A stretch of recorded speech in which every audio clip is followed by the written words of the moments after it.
جی تو اسٹوڈنٹس، آج ہم نے مکی اور مدنی صورتوں کی امتیازی خصوصیات کے بارے میں پڑھنا ہے۔ چیک کرتے ہیں، کہتے ہیں مکی اور مدنی صورتوں کے نزول کے وقت حضور علیہ الصلوۃ والسلام کے حالات آپ کے حامیوں اور مخالفوں کے اعتبار سے جدا جدا ہیں۔ حامی ہوتے ہیں ساتھی یا دوست، جس کی وجہ سے ان ہر دو قسم کی صورتوں کے مضامین، مخصوص الفاظ کے استعمال اور اسلوب میں قدرتی طور پر واضح فرق ہے۔ اسلوب ہوتا ہے انداز، طریقہ، اس کی وجہ سے ان میں امتیاز کرنا بہت آسان ہے۔ امتیاز کرنا یعنی فرق کرنا۔ اب تفصیل کیا ہے؟ مکی صورتوں کی امتیازی خصوصیات کون کون سی ہیں؟ کہتے ہیں مکی صورتوں میں اخلاقیات اور عقائد یعنی زیادہ تر وجود باری تعالیٰ اور آخرت سے متعلق امور کی تعلیم پائی جاتی ہے۔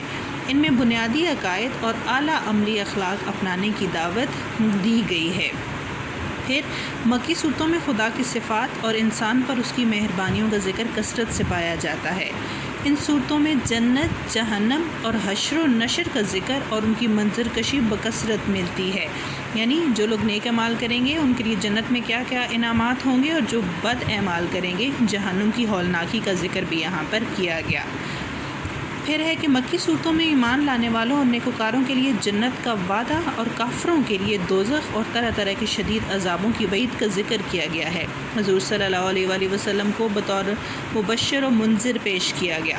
مبشر ہوتا ہے خوشخبری سنانے والا، یعنی جنت کی خوشخبری سنانے والا، اور منذر یعنی ڈرانے والا، یعنی جہنم کے عذاب سے ڈرانے والا۔ پھر ہے کہ ان صورتوں میں قدیم قوموں مثلاً عاد، سمود وغیرہ اور انبیاء علیہ السلام کے قصے بیان کیے گئے ہیں تاکہ کفار و مشرکین ان سے عبرت حاصل کریں۔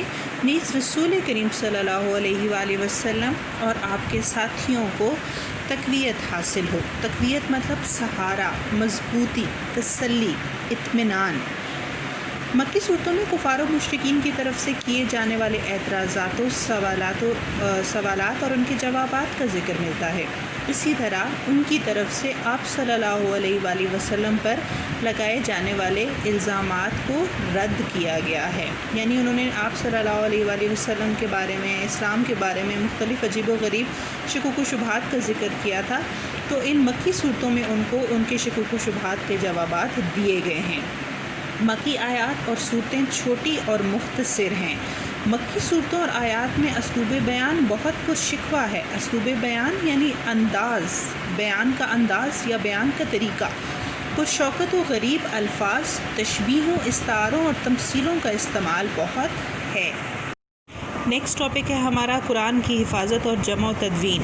جیسے کہ آپ لوگ جانتے ہیں کہ قرآن مجید سے پہلے کی جو الہامی کتابیں تھیں، جیسا کہ تورات، زبور، انجیل وغیرہ، ان میں سے کوئی بھی اپنی اصل حالت میں محفوظ اور موجود نہیں ہے۔ ان سب میں ترمیمیں اور اضافے کر لیے گئے ہیں۔ صرف قرآن مجید وہ واحد الہامی کتاب ہے جو آج تک بالکل اسی طرح موجود ہے جس طرح سے یہ روز اول نازل ہوئی تھی۔ کیوں؟ اس کی وجہ کیا ہے؟ کیونکہ قرآن مجید کی حفاظت کا ذمہ اللہ تعالیٰ نے خود لے رکھا ہے، اس لیے قرآن مجید میں رہتی دنیا تک کبھی بھی کوئی ترمیم، کوئی تبدیلی نہیں ہو سکتی۔ اور قرآن مجید کی حفاظت کا ذمہ اللہ تعالیٰ نے اس لیے خود لیا ہے چونکہ قرآن مجید اللہ تعالیٰ کی آخری کتاب ہے۔ اس کتاب نے اب رہتی دنیا تک لوگوں کے لیے ہدایت کا سرچشمہ بننا ہے، اس لیے اللہ تعالیٰ نے اس کتاب کی حفاظت کا ذمہ خود لیا ہے تاکہ رہتی دنیا تک یہ کتاب بالکل جوں کی توں موجود رہے۔ قرآن مجید سے پہلے اللہ تعالیٰ نے اپنے رسولوں پر کئی صحیفے اور کتابیں نازل فرمائیں۔ صحیفہ چھوٹی کتاب جو کسی پیغمبر پر نازل کی جاتی تھی، لیکن ان میں سے کوئی ایک صحیفہ یا کتاب بھی محفوظ نہ رہ سکی۔ قرآن حکیم میں مذکور کتابوں میں سے تورات، زبور اور انجیل کا وجود تو باقی ہے، لیکن یہ اپنی اصل حالت میں نہیں ہیں۔ ان میں بہت کچھ تغیر و تبدل اور تعریف ہو چکی ہے، یعنی ان میں بہت سی تبدیلیاں ہو چکی ہیں۔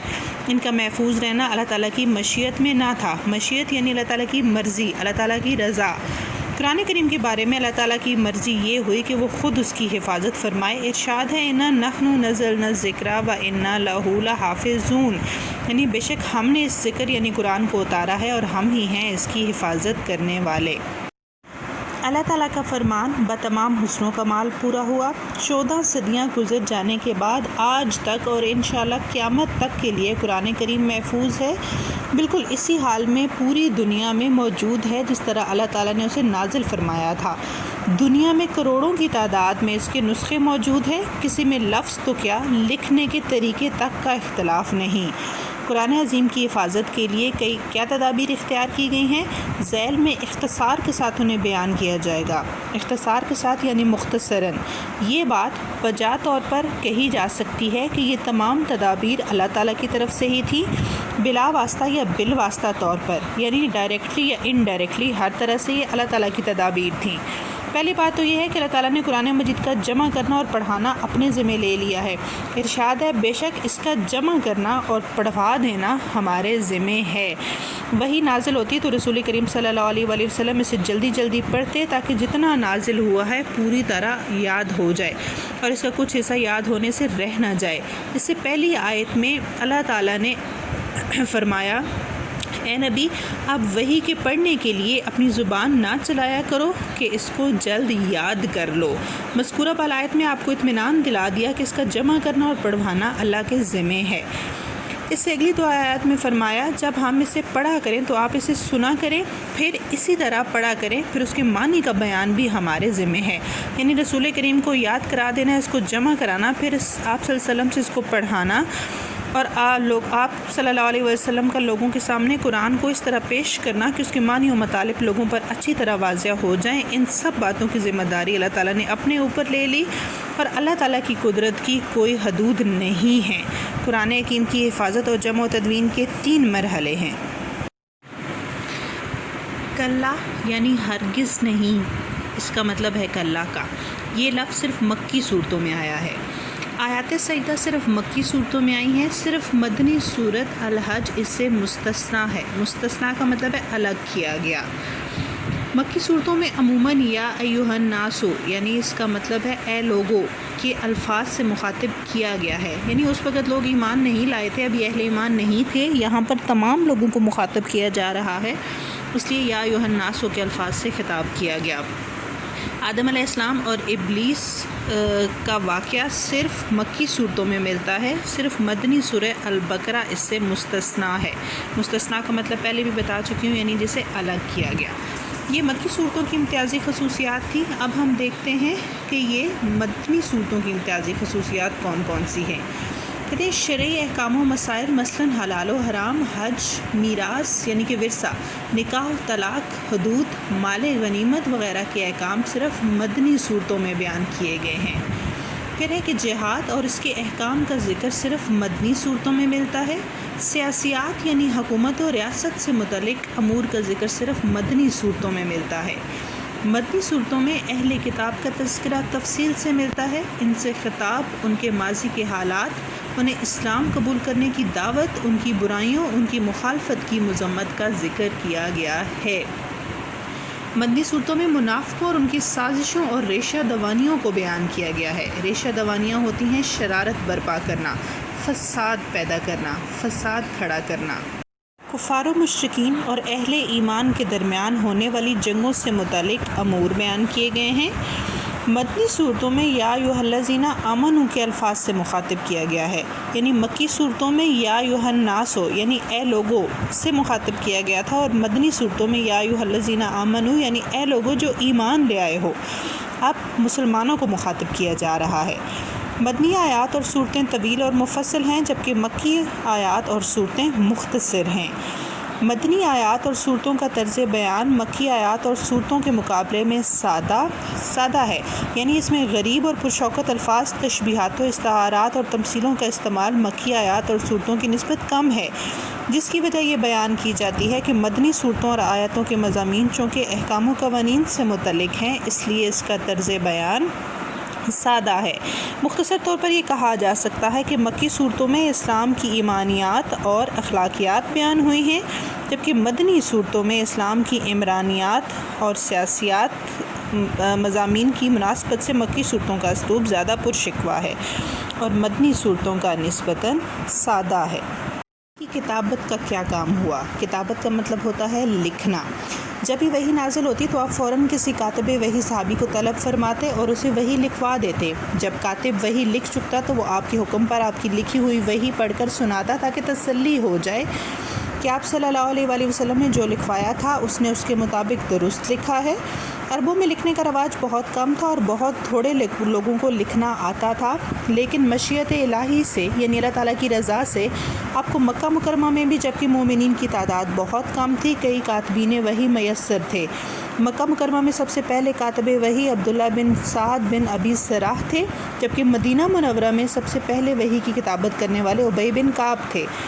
آپ نے جن اصحاب کو کتابت وحی کے کام پر مامور فرمایا ان کے اسماء گرامی درج ذیل ہیں، یعنی سب سے پہلے 1 تا 4 خلفائے راشدین۔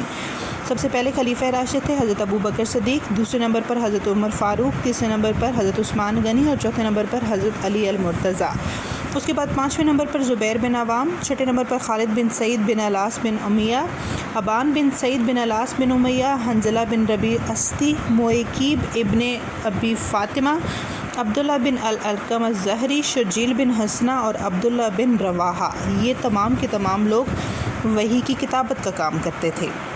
قرآن کی جمع و تدوین کے 3 مراحل کی بات کر رہے ہیں ہم، تو اس میں پہلا مرحلہ ہے عہد رسالت۔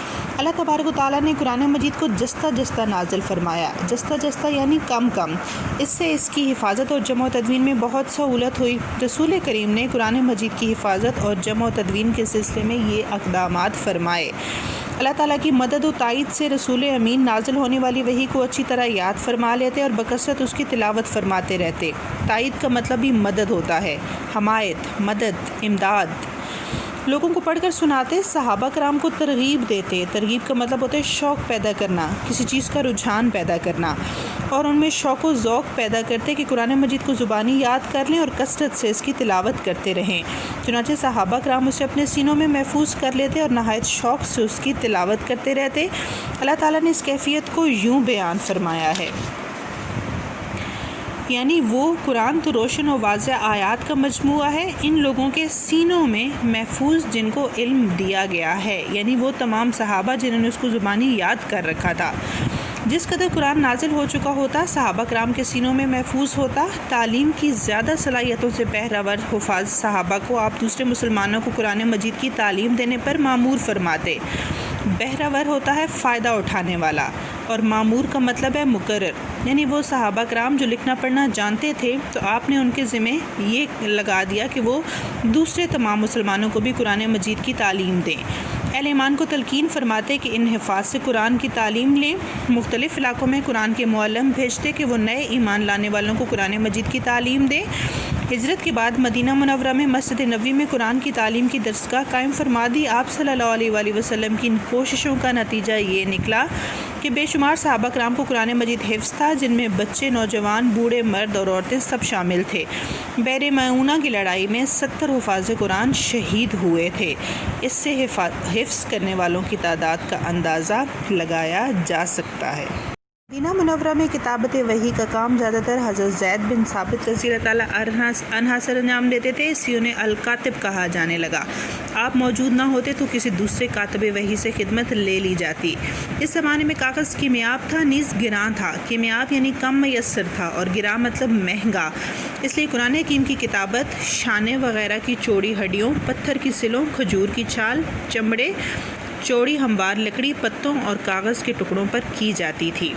لاسٹ ٹاپک ہے آج کے لیے ہمارا، وہ ہے ترتیب آیات۔ کہتے ہیں قرآن حکیم نجمن نازل ہوا، اکثر 5-7 آیاتیں اترتی، کبھی پوری صورت بھی نازل ہو جاتی۔ ایسا بھی ہوتا ہے کہ ایک صورت کی چند آیات نازل ہوئیں، وہ بھی مکمل نہ ہوتی کہ کسی دوسری صورت کی کچھ آیات نازل ہو جاتی ہیں، پھر کسی اور صورت کی بعض آیتوں کا نزول ہو جاتا۔ رسول کریم کاتبین وحی کو ہدایت فرما دیا کرتے تھے کہ اس آیت یا ان آیات کو فلاں صورت میں فلاں مقام پر رکھو۔ آپ کو جبرائیل امین ہر صورت کی آیات کی ترتیب سے آگاہ فرما دیا کرتے تھے۔ اس پر ہمیشہ سے امت کا اجماع رہا ہے۔ اجماع یعنی اتفاق کہ ہر صورت میں آیات کی ترتیب توقیفی ہے، یعنی اللہ تعالیٰ کی بتائی ہوئی ہے۔ ترتیب 2 طرح سے ہو سکتی ہے، ایک نزولی اور ایک توقیفی۔ نزولی سے مراد کہ جس ترتیب میں قرآن مجید نازل ہوا، اور توقیفی سے مراد کہ اللہ تعالیٰ نے اس کی ترتیب خود حضرت جبرائیل کے ذریعے آپ کو بتا دی۔ تو آپ دیکھیں قرآن مجید اس ترتیب میں تو نہیں ہے جس طرح نازل ہوا، کیونکہ سب سے پہلے غار حرا میں حضرت جبرائیل جو ہیں وہ سورہ الگ کی ابتدائی 5 آیات لے کر آئے تھے، لیکن آپ لوگ دیکھیں تو قرآن پاک کا جو آغاز ہے وہ سورہ فاتحہ سے ہوتا ہے، اور جو سورہ الگ ہے وہ قرآن مجید میں 96 نمبر پر ہے، تو لہٰذا قرآن مجید کی جو ترتیب ہے وہ توقیفی ہے، نزولی نہیں ہے۔ رمضان المبارک میں حضرت جبرائیل رسول کریم کے ساتھ قرآن حکیم کا دورہ کرتے تھے۔ دورہ کرنے سے مراد یہ کہ وہ دہراتے تھے جتنا قرآن مجید کا ایسا نازل ہو چکا ہوتا تھا۔ دونوں ایک دوسرے کے سامنے قرآن حکیم کی تلاوت کرتے۔ آخری رمضان المبارک میں قرآن مجید کے 2 دور ہوئے، یعنی 2 دفعہ اسے دہرایا گیا۔ اس سے بخوبی اندازہ ہو جاتا ہے کہ قرآن کریم کی حفاظت اور جمع و تدوین کا کس قدر اہتمام ہوا تھا۔ رسول کریم کے وصال کے وقت قرآن مجید سینکڑوں صحابہ کرام کے سینوں میں محفوظ تھا اور حفاظ کرام کی تعداد روز افزوں تھی۔ روز افزوں یعنی روز بڑھتی جا رہی تھی۔ اس طرح متعدد صحابہ کرام کے پاس پورا قرآن مجید لکھا ہوا موجود تھا۔ ابن الندیم نے عہد رسالت میں قرآن مجید جمع کرنے والے کئی صحابہ کے اسماء گرامی کا ذکر کیا ہے۔ نیز اس نے حضرت عبداللہ بن مسعود اور حضرت ابی بن کعب اور حضرت علی کے مصحف کا بھی ذکر کیا ہے، یعنی مصحف سے مراد وہ چھوٹی کتاب جو کسی پیغمبر پر نازل کی گئی۔ یہ بات قطعی طور پر ثابت ہے کہ رسول کریم کے عہد مبارک میں ہی قرآن مجید کی جمع و تدوین ہو چکی تھی، یعنی پورا قرآن مجید آیات کی توقیفی ترتیب کے ساتھ صحابہ کرام کے سینوں میں محفوظ تھا، نیز تحریری شکل میں بھی موجود تھا۔ دوسرا مرحلہ عہد صدیقی، اس کے بارے میں ہم نیکسٹ لیکچر میں دیکھیں گے۔ اللہ حافظ۔